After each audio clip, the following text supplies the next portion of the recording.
Assalamualaikum warahmatullahi wabarakatuh. Hai guys, Mas Bro dan Mbak Sis Sobat DTK.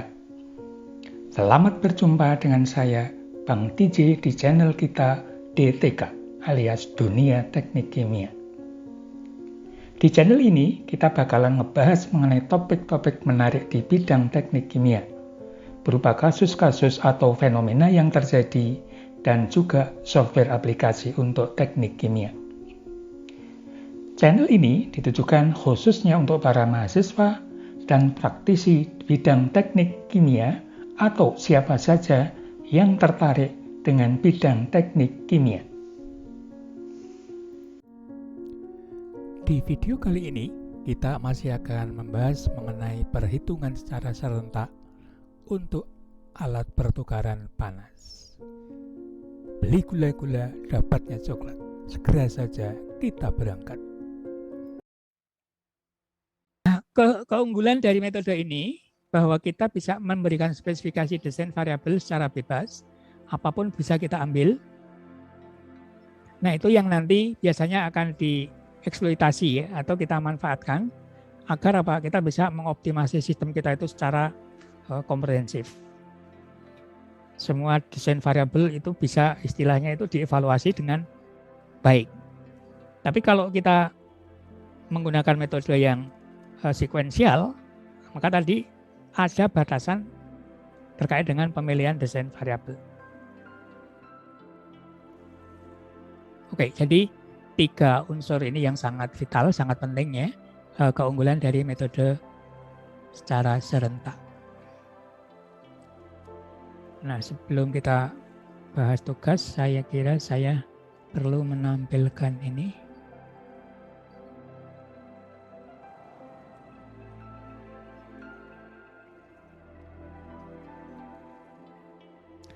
Nah, ini adalah metode yang sekuensial, persamaannya harus kita ubah ke eksplisit. Nah, sekarang kalau metodenya serentak, maka persamaan kita menjadi sangat mudah ya. Kita tinggal mengubah dari bentuk yang kita peroleh, kita tinggal eksplisitkan. Jadi kita punya F1, F1-nya adalah apa? I minus UA delta T.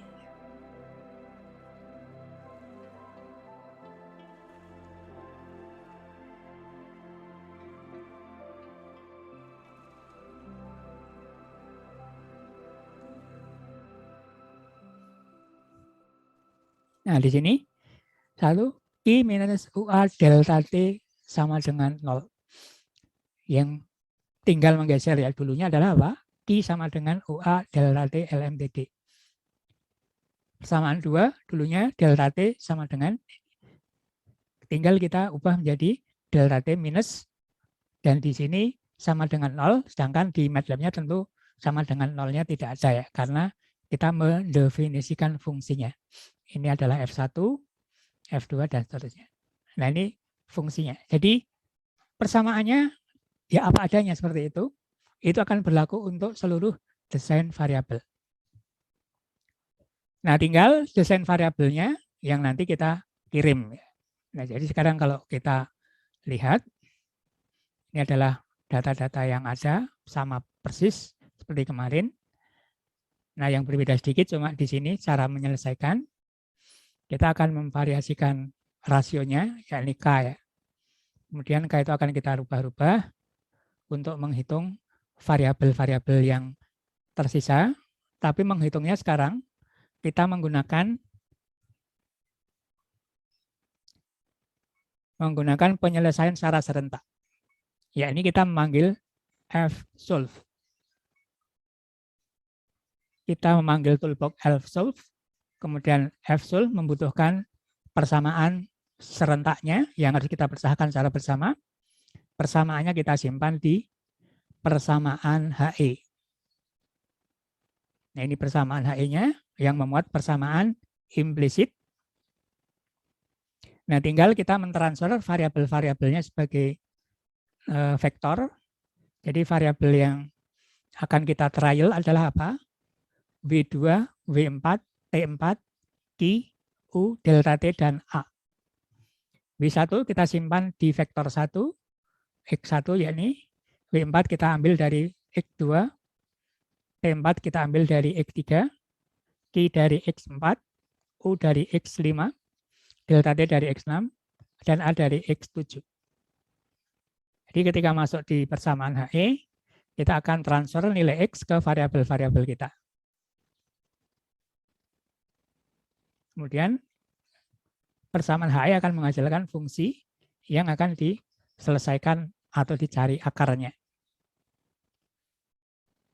Nah, di sini ketika memanggil fsolve kita membutuhkan tebakan nilai awal X0 ya. Ini adalah contoh X0. Ini sekarang coba saya matikan.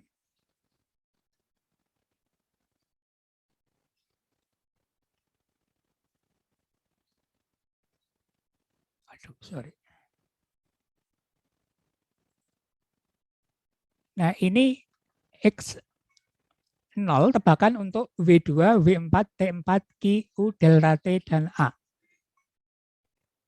Sesuatu yang sulit, ada yang mudah ya. W2-nya tadi kira-kira kita tebak dengan misalnya 1000.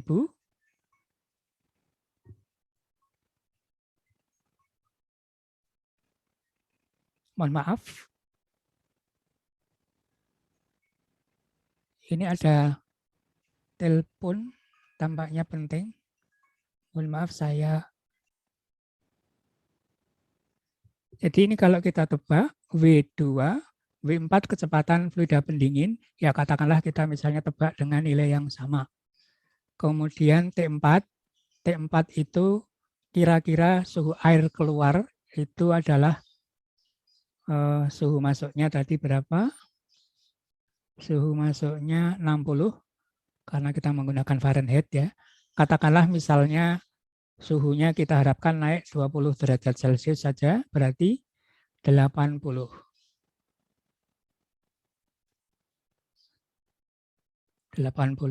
Kemudian Q. Nah, Q-nya ini sesuatu yang susah ditebak kalau kita tidak menghitung ya.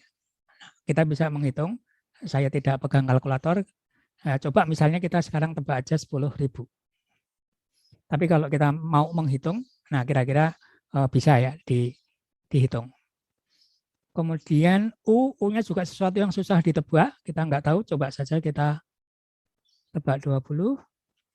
Kemudian delta T. Nah, delta T itu kira-kira mungkin karena suhu masuknya di daerah 100-an, kira-kira mungkin ya di daerah katakanlah misalnya 30.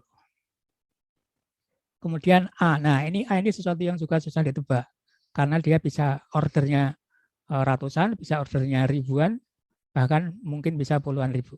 Sesuatu yang susah ditebak. Nah, coba misalnya kita ambil angka sembarang ya, katakanlah 50. Kita nggak tahu angka-angka ini.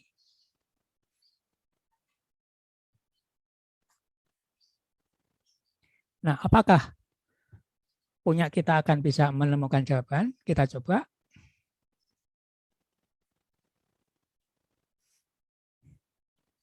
Nah, ternyata dia bisa menemukan jawabannya dengan berbagai variasi K yang kita punya.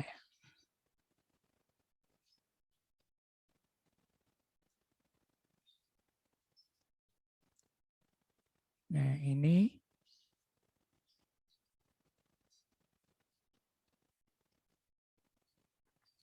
profilnya ya. Sama kan dengan yang sebelumnya. Nah, cuma di sini bagusnya apa? Kita tidak mencoret-coret tabel. Cuma kita harus memprovide nilai awal. Nah, sekarang bisa saudara bayangkan tingkat keefektifan dari sisi perhitungan. Ini tingkat kemudahan membuat programnya jelas ya, ini lebih mudah. Tetapi kalau kita lihat dari ini saya mengambil waktu yang diperlukan untuk perhitungan ini, untuk memvariasikan K. Ini diperlukan waktunya 2,63 detik untuk model ini. Dengan apa tebakan awal yang kita berikan. 2,63 detik. Ya, itu sesuatu yang cukup cukup singkat untuk kasus kita. Ya, karena kasusnya cuma sederhana. Tapi sekarang kalau bayangkan misalnya saudara harus menyelesaikan alatnya itu kompleks, apalagi alatnya banyak gitu ya. Nah, nanti satu kali eksekusi boleh jadi waktunya menjadi sangat terasa. Ini belum ada apa istilahnya, kita belum menggabungkan dengan alat yang lain, belum ada arus recycle ya, baru menyelesaikan HE itu sendiri. Nah, terasa waktunya 2,63. Sedangkan kalau kita pakai model yang konseptual, yang sekuensial, berapakah waktu yang diperlukan? Tidak terasa ya, 0,035. Nah, saudara bisa bayangkan perbandingannya, coba. Berapa kali lipat? Yang pertama tadi 2,56 ya. 2,56 dibagi 0,35. Nah, 73 kali lipat waktu yang diperlukan untuk mengeksekusi dengan pendekatan serentak. Nah, ini satu sisi kelemahan yang kita bisa tambahkan bahwa tadi sudah ada sebetulnya ya, yakni beban perhitungannya itu berat. Tingkat perhitungannya berat. Tetapi kita sangat dimudahkan karena apa? Kita tidak perlu melakukan pencoretan tabel. Kemudian kita tidak harus mengkonversi persamaannya menjadi persamaan eksplisit. Nah, tetapi ini waktu yang diperlukan ternyata 73 kali lebih berat dibandingkan dengan cara konseptual. Nah, ketika nanti kita bekerja dengan optimasi, optimasi sendiri sudah merupakan perhitungan yang berat karena dia penuh dengan iterasi. Nah, kita bisa bayangkan kalau kita menggunakan kasus yang berat, kemudian akan kita optimasi, wah tentu perhitungannya menjadi jauh lebih berat lagi. Nah, disinilah apa istilahnya ya, plus minus dari masing-masing metode.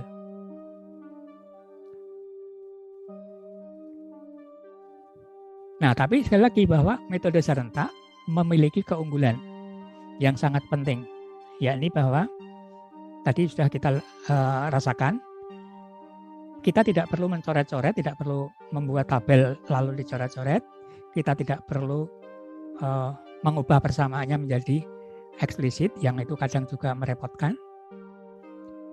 Terus keunggulannya apalagi? Bahwa kita bisa memilih desain variabelnya itu bebas. Coba contoh, kalau misalnya kita ingin mengubah desain variabelnya bukan W3, nah tinggal kita mengubah yang di sini. Sesuatu yang kita ubah-ubah nanti di sini, dinyatakan di sini. Yang lainnya praktis sama. Jadi programnya itu menjadi apa? Sangat multifungsi, bisa berguna untuk berbagai apapun desain variabel tanpa mengubah persamaan. Programnya generik. Nah, ini menjadi lebih disukai ketika kita ingin main-main dengan apa? Dengan katakanlah kita ingin mengamati seluruh desain variabel yang mungkin akan penting. Nah, terasa sekali ya bedanya.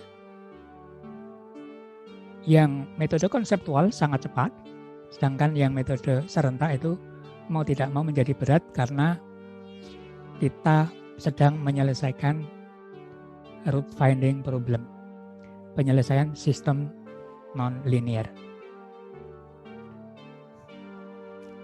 Nah, baik, sampai di sini ada yang mau ditanyakan atau dikomentari?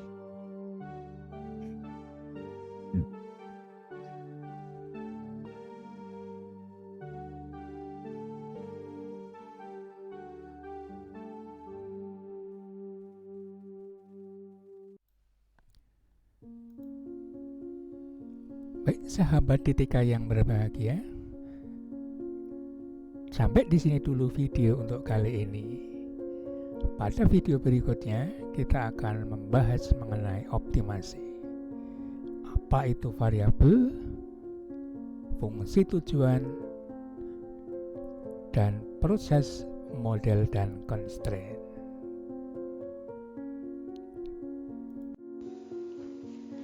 Oke Mas Bro dan Mbak Sis Sobat DTK, sampai di sini untuk video kali ini.